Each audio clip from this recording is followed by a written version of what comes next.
La academia ha tenido muchos términos para clasificar la palabra democracia, desde el antiguo debate que la analiza en términos procedimentales, desde su duración y su continuidad, hasta la calidad de las instituciones que la conforman, o bien desde un sentido electoral hasta una dimensión más ampliada, que analizan autores como Robert Dahl y Diamond Morlino, por la cual nosotros nos inclinamos, en donde se cuestiona la representación y la participación popular, los actores que la conforman, los elementos disruptivos internos y externos determinantes de sus dependencias, la violencia que coarta su continuidad, la igualdad que contribuyen los derechos conquistados, entre otros. A partir de esta definición, realizaremos una comparación de larga duración entre las democracias de Argentina y Chile, considerando las siguientes etapas históricas.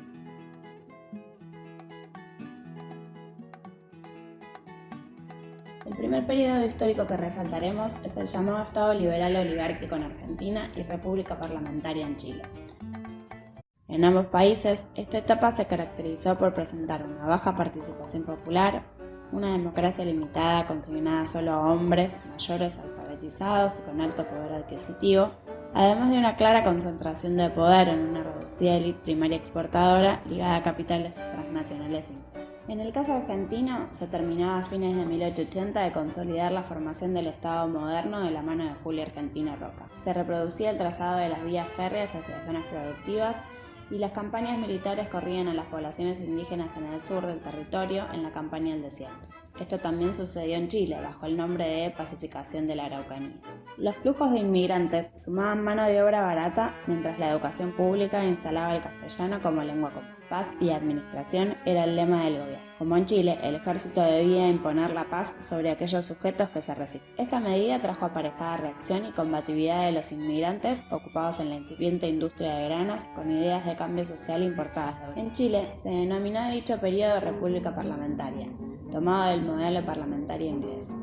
Abarca desde fines de la Guerra Civil de 1891, en donde Jorge Montt gana la revolución, hasta la promulgación de la Constitución en 1925. Los sectores dominantes estaban comandados por una oligarquía plutocrática, mientras que la élite aristocrática más urbana y comercial se une a la tradicional en relación a los negocios salitreros y mineros. La baja sociedad y las clases medias pasan del campo a la ciudad, reduciendo a la población mayoritaria pobre a vivir hacinada en conventillos, dando paso a la llamada cuestión social de fines del siglo XIX y principios del XX. En este escenario se comenzaron a dar organizaciones obreras en sindicatos y las autoridades respondieron con intensa represión.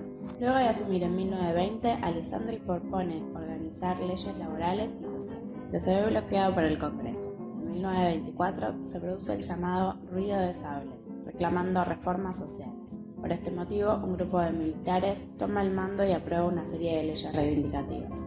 Esta junta será derrotada por el general del campo, favoreciendo el retorno al poder de Alessandri. A partir de allí comienzan los cambios reales. Aumentando la participación democrática más abierta, las medidas económicas apuntaron a beneficiar a una cantidad mayor de ciudadanos. Así empezó la crisis del Estado oligárquico. En ambos países toman fuerza y participación sectores medios y populares de la sociedad. Las demandas sociales comienzan a tener respuesta, la democracia comienza a ampliarse poco a poco y los partidos políticos y la participación popular a multiplicarse.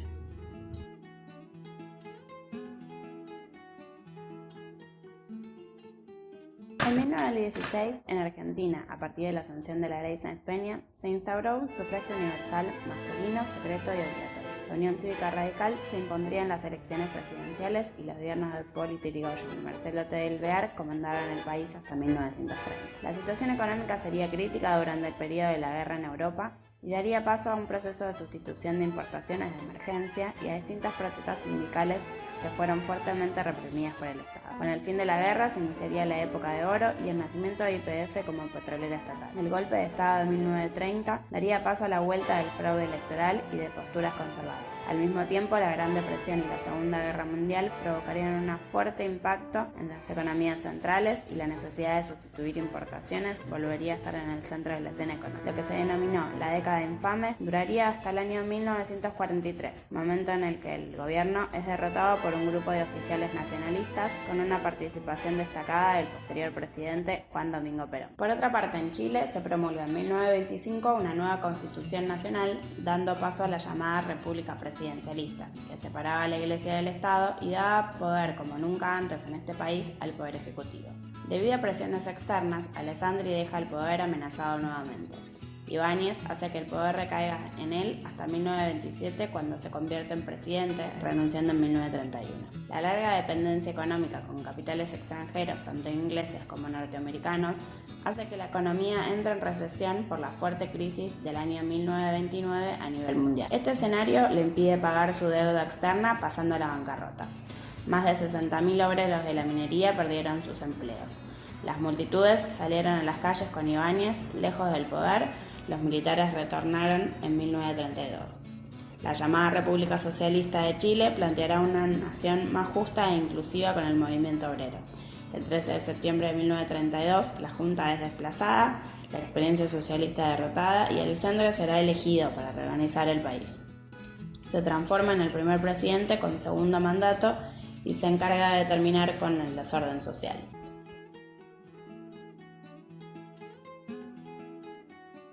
Podemos Radicales, unidos en el llamado Frente Popular, es el nombre que recibe el periodo histórico chileno que comprende los gobiernos de Pedro Aguirre Cerda, Juan Antonio Ríos y Gabriel González Videla. Esta etapa se caracterizó por la idéntica afiliación partidaria de los tres presidentes, el Partido Radical.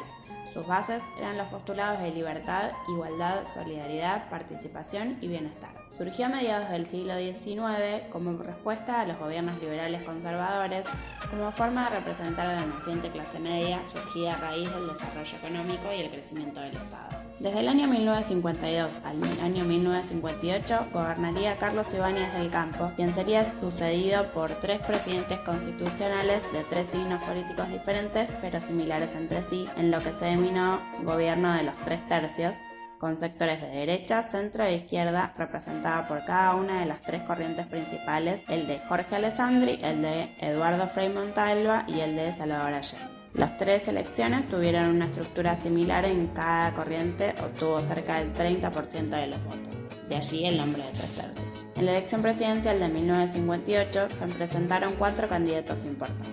El gobierno de Alessandri se caracterizó por el inicio, un tanto limitado y en el marco de la Alianza para el Progreso, de la reforma agraria de 1962, con el objetivo de iniciar la industrialización en el campo. En 1964 asume Eduardo Frei Montalva, representante de la democracia cristiana, con el apoyo de la derecha que buscaba impedir la elección de Salvador Allende. Bajo el lema Revolución en Libertad, continúa el proyecto de la reforma agraria, comenzando la expropiación de tierras y la sindicalización del campo. Impulsa además la chilenización del cobre. En 1970 Allende asume la presidencia con una mayoría relativa, comenzando una breve pero importantísima etapa en la historia moderna de Chile. Allende llega a la moneda con un programa de gobierno dirigido en aplicar el programa de la Unidad Popular, adoptando medidas como la nacionalización de las riquezas básicas en Chile, la gran minería del cobre, hierro, salitre, carbón y otras, en poder de empresas extranjeras, entre ellas gigantes de la industria cuprífera, la Anaconda Cooper y la Connection, y de los monopolios nacionales. Nacionalizó la International Telegraph and Telephone, que detentaba el monopolio de las comunicaciones y que anteriormente había organizado y financiado junto a la CIA una campaña terrorista para frustrar la toma de posesión del presidente socialista. Recuperó la gran empresa siderúrgica creada por el Estado y luego privatizada. Nacionalizó casi la totalidad del sistema financiero del país, aceleró y profundizó la reforma agraria que con su predecesor demócrata cristiano había avanzado con pasos lentos y vacilantes. Se constituyó un área de propiedad social en donde las principales empresas que condicionaban el desarrollo económico y social de Chile pasaron a estar controladas por el Estado. Por otro lado, creó una gran editorial popular, Quimantú, para acercar la cultura universal a los chilenos y chilenas. Estas medidas favorecieron la participación popular en la toma de decisiones tanto locales como gubernamentales, aumentando la práctica democrática en la cotidianidad de la población.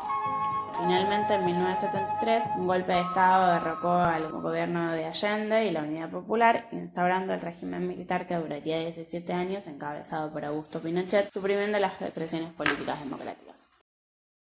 En Argentina Argentina, el gobierno de Juan Perón, a partir del año 1946, encabezó una serie de modificaciones políticas laborales, sociales, económicas y culturales de tamaña envergadura. Durante su primera presidencia, el Partido Laborista y la Junta Renovadora de la UCR se integraron al Partido Justicialista, cuyas bases políticas se identificaban con los trabajadores asalariados que merecían una mejor vida en las crecientes estructuras productivas de un país que se beneficiaba de una Europa de posguerra, encontrando en la industrialización mediana una forma de desarrollarse estratégicamente frente a los dos bloques de pensamiento hegemónico del mundo. El peronismo logró la adhesión de las grandes masas populares urbanas y rurales. Propuso una serie de grandes reivindicaciones laborales, la nacionalización de los servicios públicos y los ferrocarriles y una imposición intermedia entre el individualismo capitalista y el colectivismo soviético, bajo la llamada tercera posición histórica. La sanción de la Ley 13.017 en 1947 reconoció a la mujer el derecho a votar y posibilitó su participación activa en la vida política. En el año 1955, un golpe militar derrocaría el gobierno de Juan Perón, obligándolo al exilio. En 1958, Arturo Frondizi, con el aval de los votos del peronismo desde la proscripción, llegaría al poder. Dicho gobierno de carácter desarrollista produciría una serie de medidas que acercarán el capital transnacional al país. Las políticas de dependencia petrolera, sobre todo en relación con los Estados Unidos de Norteamérica, marcarían un hito de trascendencia que produciría un cambio histórico en materia de políticas energéticas. Dicho gobierno desarrollista culminaría con otro golpe militar en el año 1962, inaugurando una seguidilla de golpes de facto encabezada por el partido militar y prestando transitoriamente al poder civil su comandancia. En el año 1963 es elegido por el voto popular el Dr. Illa, que intentó desarrollar políticas de corte social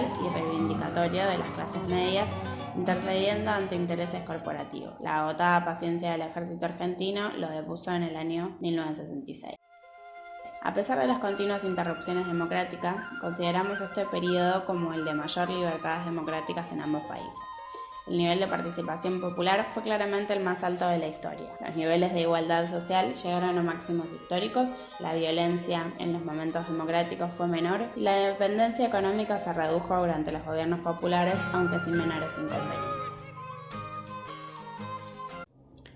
El gobierno burocrático autoritario de Onganía en Argentina significó la inauguración de un periodo oscuro para las reivindicaciones sociales y culturales de los más jóvenes e idealistas de la sociedad, quienes participaban activamente en las universidades y luchaban por la instauración democrática de políticas inclusivas e igualitarias en un contexto internacional marcado por el punto más alto de la tensión dentro de la denominada Guerra Fría.